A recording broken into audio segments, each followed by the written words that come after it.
Yung mga nanay na pulis ng Tarlac Provincial Office abay binigyang parangal at pagpupugay. Saan ka pa? May parangal na, may pagpupugay pa. Narito ang balita ni Jude Briones.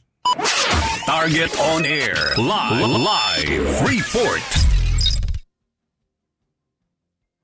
Isang special na pagkilala at pagpupugay para sa mga nanay na pulis ng Tarlac Police Provincial Office, si Police Colonel Miguel Guzman kahapon ng Mayo 2025 sa kaugnayan ng pagdiriwang ng Araw ng Mga Nanay.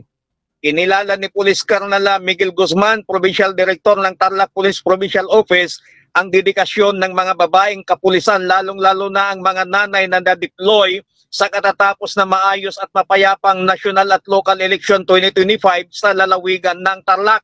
Layunin ng ginawang pagpupugay na parangalan ang lahat ng mga nanay na pulis at non-uniform personnel ng Tarlac Police Provincial Office sa kanilang pagbabalanse sa kanilang mga tungkulin bilang mga lagad ng batas at bilang ina at ilaw ng kanilang mga tahanan. Ang ginawang pagkilala at pagpupugay ni Police Colonel Miguel Guzman para sa mga lagad ng batas na mga nanay ay isang pagpapakita ng kanyang pagkilala at pagpapahalaga sa mga sakripisyo, katatagan at hindi natitinag na dedikasyon sa pagtupad sa kanilang mga tungkulin, lalo na sa mga critical na operasyon katulad ng katatapos na national at local election 2025.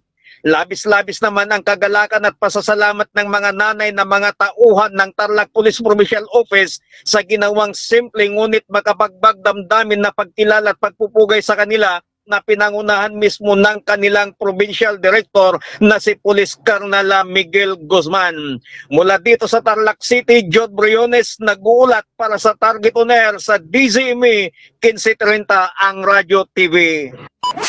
Target on Air. Live report.